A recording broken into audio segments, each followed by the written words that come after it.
To be fair, The Irishman has more happening, I think. Yeah. There's less just driving. Yeah, we'll get. To be fair, we will get to that in like seconds. Yeah. Because I haven't seen The Two Popes. Feels like it'd have a good screenplay.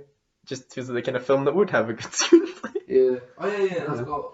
Yeah. It's on. I am planning. Look out for my 2019 retrospective, which should hopefully be up in between this and episode 2, if not between our second and third episodes. Because I'm hoping to have The Two Popes on there. Oh. I'm hoping to see it for that. Again, haven't seen Parasite. Now, once again, I'm not mad with who won. I'm just surprised, because I would have given this to Noah Baumbach for Marriage Story, personally. If not just for... Have you seen the fight, the argument scene in Marriage Story? It became like a meme where Adam Driver punches the wall. He's like, yeah. Marriage Story is... It's that kind of film, like Lady Bird a few years ago. You kind of forget you're watching a movie, and you're not just watching real people struggle. Oh, wow. You know, that's what it feels like. Although Quentin Tarantino he's won for Once Upon a Time in Hollywood. He is one of the best screenwriters of all time. Yes. It's a solid pick. As I said though, Once Upon a Time in Hollywood is a lot of Brad Pitt driving. It's a lot of. I do think it's better directed than it is written, in my opinion. I think it is. Yes. It is the long takes and the kind of tension that builds up through them and stuff that builds but it's still we will. Oh wait, we will actually. Because I was about to make a point about it, and I'm like, I've said that, and that's previously recorded, and that will be in a previous in a future episode. So I'm making my mouth shut. Oh god, okay. Right, best director. Naturally, again, Tarantino was up for this. I do feel like he didn't win just because, and we'll get to it, the person that did win has to win for this one, for this particular film. But Tarantino, one of his best in terms of direction in a while. Not one of his best overall, but one of his best in a while, coming off the back of like The Hateful Eight and that kind of era. It's Martin Scorsese nominated for The Irishman. Again, fantastically directed film. It's good to see the return of the Scorsese long take. There's nothing quite as long as the iconic one in Goodfellas, where he like goes through the kitchen and into the club. There's nothing quite as long as that, but there are a few where the camera like will do a 360 more than once, and you're like, how have you managed to do that? That's incredible. Well, you really are a fan, because for your Philippines, for... Yes. Yeah, if you look on my YouTube channel, there's a... What is it, Philippines? It's Philippines for... Is it 412? I can't actually think what the reference is, which is shocking. Go on, Nathan needs your username. Yeah, if you do check out my YouTube channel. I have taken heavy inspiration from Martin Scorsese, and I'm hoping to do more of these. But there is a video on there that is done completely in one take with no trickery, even though no one believes me. There's no editing involved. It is completely one take. The thing is, we were telling them to go on a YouTube channel that they're going to be on. Yeah, you should already be there. Click on my face. After you listen to this episode, go through his other videos, get a subscribe, all that good stuff. Right, Todd Phillips was nominated for Joker. Yeah, that makes sense. Joker was Joker. Bong Joon-ho, I already said I love him, haven't seen Parasite. And I haven't, this one did go to 1917, which again I haven't seen yet because it just came out. But if you don't know, speaking of the long take, 1917 is like Birdman on hard mode. Oh wow. Because it's, again, using digital trickery and stuff and using clever editing. It is filmed to look like it's done in one take. But this time it's a war movie and everyone's running the whole time and it's outside and it's using natural lighting. And in my head, that's not a thing you can do. No. So Sam Mendes more than deserves. We'll know if you change your mind, because you'll just go on YouTube like, oh, that stuff said in 1917, scrap it. Yeah, I will tell you if I hate this movie, but I'm presuming I'll love it because I love Birdman and I love most things Sam Mendes is involved in. He did do the best Bond in decades. Yeah. Actor in a supporting role for any motion picture. Joe Pesci. Yeah. And Al Pacino. Both incredible in The Irishman. I honestly thought it was going to be Pacino. Pacino is as great as he always is in The Irishman, playing Jimmy Hoffa. But Pesci, I forgot how much I love Joe Pesci until the first scene of the, like, as soon as he jumps on screen in The Irishman, I'm like, oh yeah, you're one of the great actors of all time. Other than Goodfellas. Yeah, it feels almost like a continuation, like a more reserved version of the character he played in Goodfellas. He's also in a Bronx Tale. He is, yeah. And Home Alone. And Home Alone. But yeah, both incredible, both solid choices. Anthony Hopkins for the Two Popes. Again, I will update people when I do see the Two Popes. Beautiful Day in the Neighborhood, Tom Hanks up for that. I think that's still not out here. No, I don't think we're getting that till like February maybe. Yeah. I would have presumed lead actor, considering he is playing Mr. Rogers. No. No, I don't know a lot about Beautiful Day in the Neighborhood. I don't know. Maybe it's framed from someone else's perspective or something. Yeah. But great casting choice.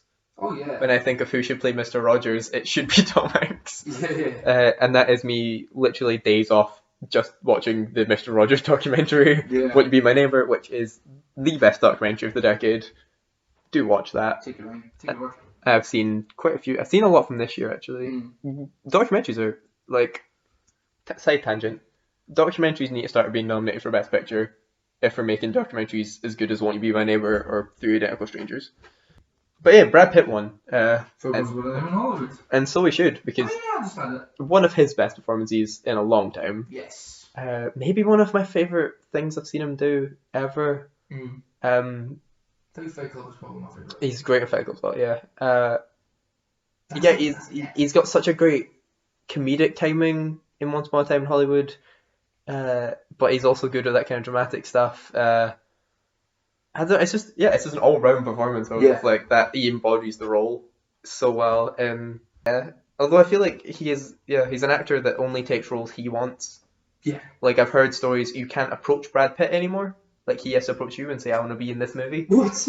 Yeah, like he's that. Because they've got that much money. He's that iconic that like he won't listen to you if you say we've got a role for you. He will come to you and say, "I hear there's a role that I want. Can I have it, please?" He's his agent. Yeah, and you can't say no because he's Brad Pitt. And obviously, if he's gone up to a guy like Tarantino, he's gonna deliver his all as he has in the past in Inglourious.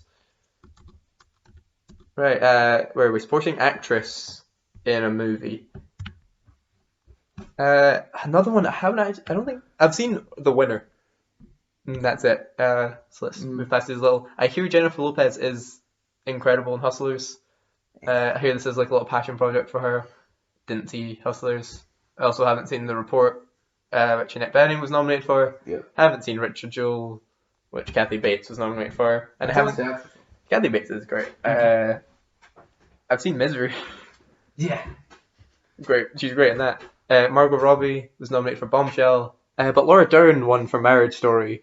And Laura Dern, again, if you haven't seen Marriage Story, she plays one of the two lawyers in the film. So the movie's about a divorce settlement. So she's one of the lawyers, and her performance is remarkable. One of the best scenes in the film, actually, because you introduce her and she's really nice and lovely, and she's talking to Scott Johansson and trying to help her through everything. And then you get almost hard cut to them being in court, and she just tears apart Adam Driver. It's insane. You basically get the scene where it's the fight that's been going through the whole film, but with instead of it being Adam Driver and Scott Johansson, it's Laura Dern and Ray Liotta as their lawyers, basically doing the fight together while the other two are sitting there, like not saying anything. It's insane. Again, why I think Baumbach probably deserved screenplay, even though I'm not mad that Tarantino got it.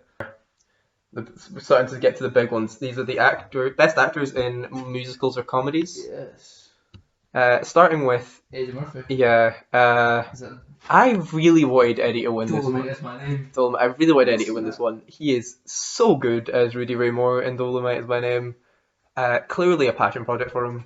Yeah. But in that way, I don't think he's gonna care that he didn't win. No. Because he got to make Dolomite and he's back and he's clearly top of his game. Yeah. Like he hasn't been in a film since 2012. Like he's been out the limelight since 2012 and he's hit the ground running with one of the best jobs of the year. Yeah. And then he crushed it on SNL. Apparently he's got some stand up coming up. Like I think there's I love his stand up. I absolutely love Raw and Delirious. Mm-hmm. So like I think he's doing a movie with Martin Lawrence, Will Smith, and his name what's his name? Yeah, I've heard. Yeah. The picture they four together, I'm like, that is I think they've also coming to America I believe is the working title. Which is going to be fantastic. Really looks like he's really committed. He's committed back to being like, I'm Eddie, I'm back, I'm top of my game, I'm doing whatever I want. Going to be king by the time he comes back. Probably. Yeah. Leo nominated once again. Once Upon a Time in Hollywood. Leo's good in this movie. Yeah. I don't think he stands out quite as much as Brad Pitt does. No. But I think that's also just the service of the character. I think the character is a bit more bland, so that Brad Pitt's character can have more to do. He's great, and well, you saw that at the very start with that meeting in the movie. Mm-hmm. So you could just use that. And then you've got a first-time actor, I believe, Robin Griffin Davis, Jojo from Jojo Rabbit. Right. Have not seen this film yet. Looks fantastic. Always cool when a child actor is good enough to be nominated for something. Yeah. Hopefully this year's, or last year, I guess, Daphne Keane, and hopefully he'll get to do this from Logan. Expert 3. Yeah, because that was a great performance, and she's incredible in the His Dark Materials show, which is on iPlayer now. Daniel Craig nominated for Knives Out. There's a lot of interviews going around now with Daniel Craig who's like, oh, I'm going to be sad to hang up Bond. Knives Out is the proof that Daniel Craig does not care about James Bond anymore. Yeah. Because he is doing everything he can to not be Bond in this movie. See, that's the thing. Like, once you're a character, you're that character. That's it, yeah. He has a really deep southern accent throughout Knives Out. Oh. And the second he starts talking, you go, oh! And then you start settling into it and you realise this is a ridiculous character in a ridiculous movie, and he just commits the whole way through, and it's a great performance that I was not expecting from a great movie. But Taron Egerton won this one. Again, I would like to see Eddie Murphy win it, but Taron Egerton was fantastic. He's a fantastic actor. Fantastic actor, fantastic as Elton John in Rocketman, and yeah, solid choice. Best performance by an actress, musical or comedy. Let's talk about Booksmart, because Beanie Feldstein, aka Jonah Hill's sister, which is true. His which, sister? Yeah, which makes the connection to the fact that Booksmart and Superbad are the same movie even more obvious. Of course. But Booksmart is fantastic, and she is great in it. Personally, I am nothing against her performance because I do love it. I am surprised she got nominated over Caitlin Dever. Yeah. Then again, she's nominated for Unbelievable, so they both got to go. Cate Blanchett for Where'd You Go, Bernadette? No one saw this movie because no one liked this movie, and Cate Blanchett is nominated because she's Cate Blanchett. Yeah. I really liked Ana de Armas in Knives Out though. Once again, Knives Out is a great film. And Ana de Armas, such a surprise performance. Yeah. Like, she's good in everything she's in, but I've said before, she's kind of the attractive Spanish lady, and that's the role she plays. Right. Even in like Blade Runner, where she was a hologram, she's still attractive Spanish hologram. Was in this movie, she's like nervous maid character. Oh, God. And she just maid? She's a maid. She got her as a maid. Mm-hmm. Oh, but she's like she's like I think her performance to me is made up from just the fact she's always standing with her hand in her sleeve like this, like with over her face. And I'm like, this is just complete, like nothing else she's been in, and she's incredible. Proves herself to be a great actress. That was a scary noise, so we stopped talking. Emma Thompson. Emma Thompson was nominated for Late Night. Yeah. And Emma Thompson, I'm torn with this one because I like the nomination because I think she's good in Late Night. But she's also playing Emma Thompson in Late Night, more or less. You know what I mean? Right. She's funny in the film, and I guess they didn't give it to her. She didn't win. She was nominated. It's Aquafina, of all people. Thank you. For The Farewell. Again, I haven't seen The Farewell because foreign films do not get good wide releases in this country, unfortunately. But I can understand entirely. Aquafina, it's one of those stories of like, you know, she's a comedian to most people, she's a rapper to a lot of people, and this is like her first proper dramatic role, and the fact that she's good at all is like, give her some awards. Yeah. You know, because I know if you're like me at all, Aquafina is the best friend in Crazy Rich Asians. Okay. Right. You know, like to me that's all I really know with Aquafina. I like a lot of her music as well. Yeah. So I'm excited to see The Farewell. Yeah, Best Actor in a Drama. Where are we? Jonathan Pryce nominated for The Two Popes. I've said already about that. Adam Driver is remarkable in Marriage Story. He is one of the best actors of this generation, I think. If you've seen him in everything he's in that isn't Star Wars. Oh yeah. Although he is the best part of the new Star Wars movies. I'm gonna argue with you just because Donnie Yen's in them. Okay, yeah, but he's not big, kinda. He's like barely in them. Donnie Yen. Compared to Adam Driver. Donnie Yen. Antonio Banderas nominated for Pain and Glory. Didn't see this, but I mean, sorry, I'm opening a Pepsi. I didn't see this, but he's probably good. Another film I really wanted to see but completely missed is Ford v Ferrari, otherwise known as Le Mans 66 outside of America. Christian Bale's up for that award, and Christian Bale's great in most things. So,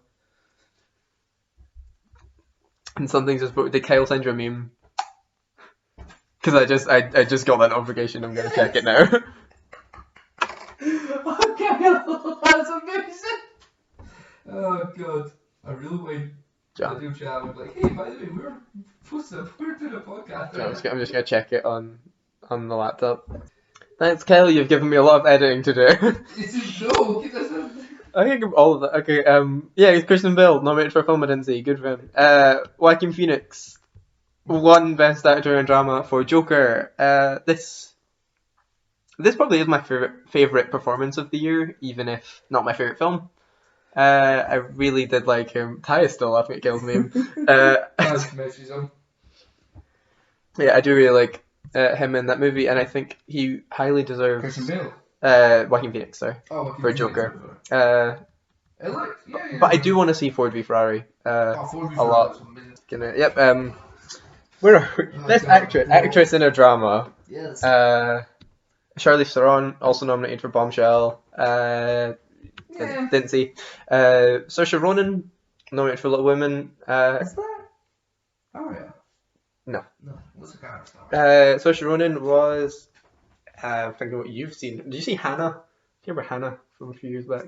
Oh wait, yeah, I remember. Like Hannah from Hannah. Yes, is Saoirse Ronan? Yeah. A little girl. Yeah. She's now a woman. I never saw it. A little woman. But no, Little Women is the second collaboration with writer-director Greta Gerwig and Saoirse Ronan. First being Lady Bird, which is one of my favourite films of the decade, so again, I really want to check out Little Women at some point, haven't had a chance. Scarlett Johansson is incredible in Marriage Story. Maybe my favourite performance of hers, but it has been a long time since I saw Lost in Translation. I read you.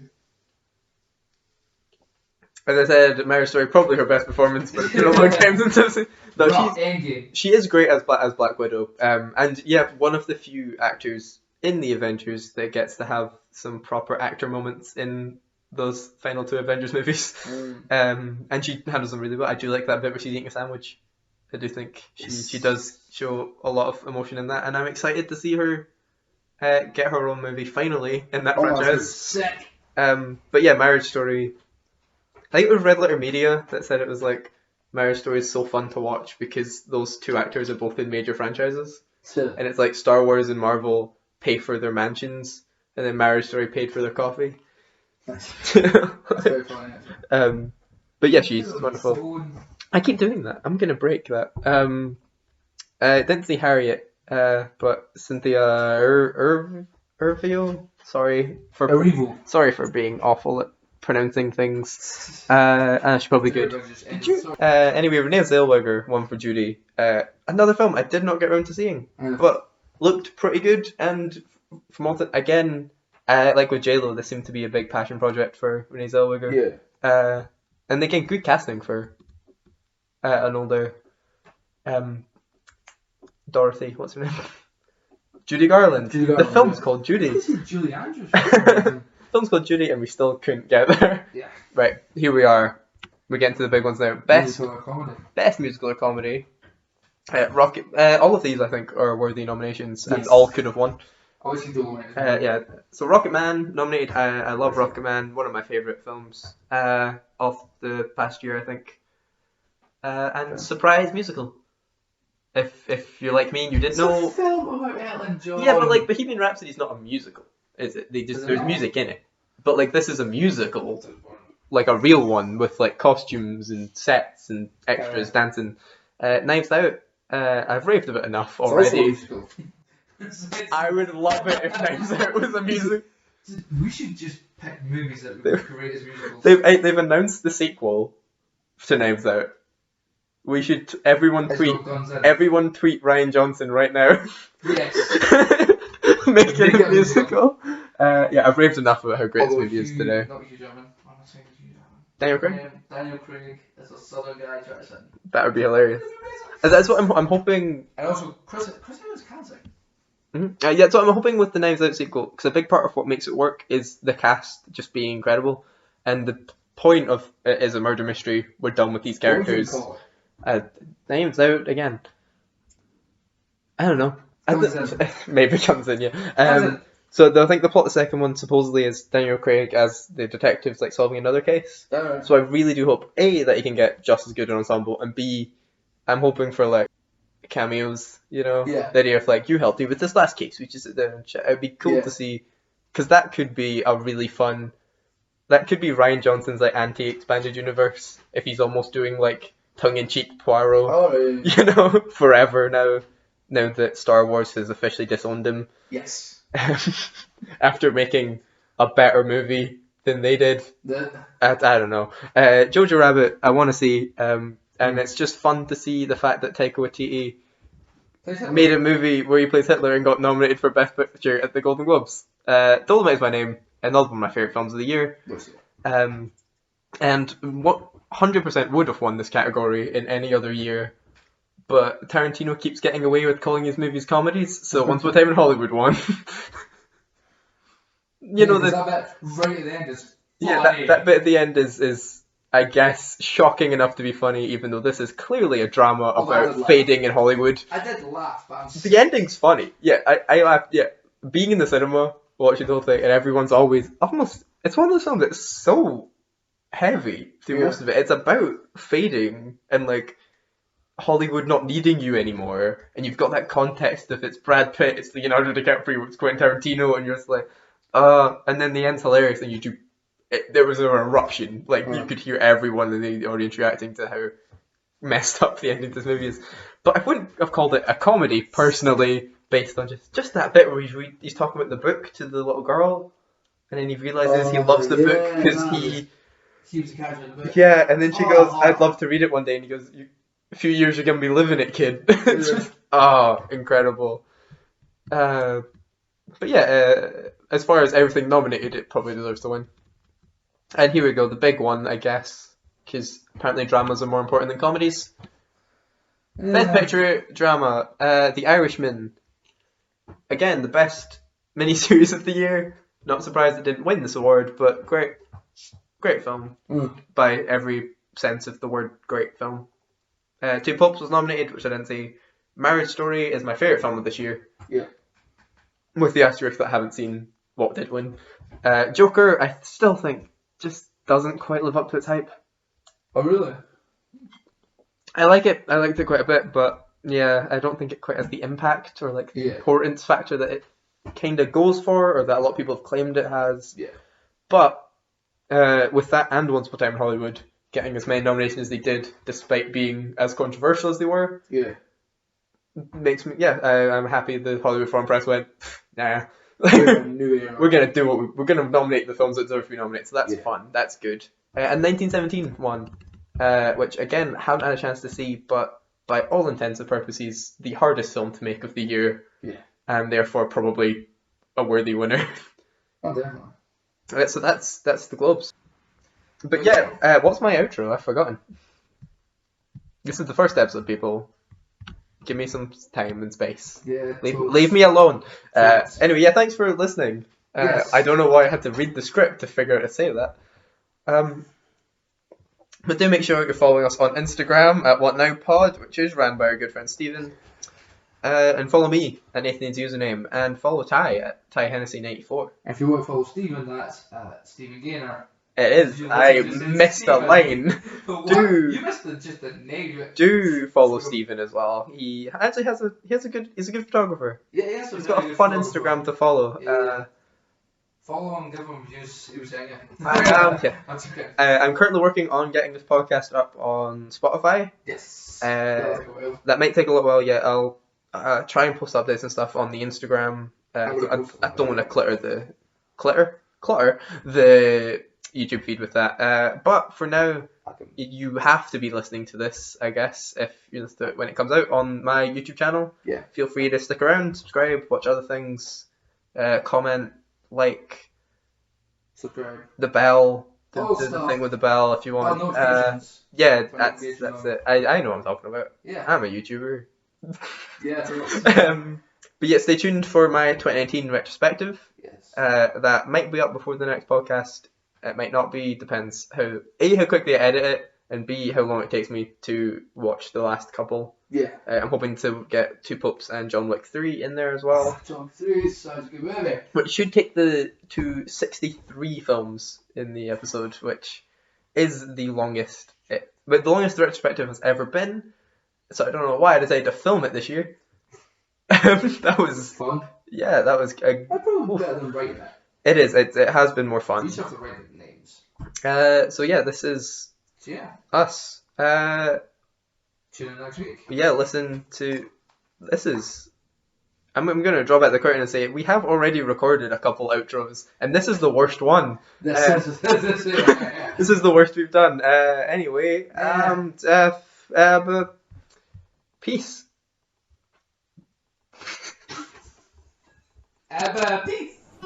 We're still recording. Oh, you're still recording. I didn't hit the button.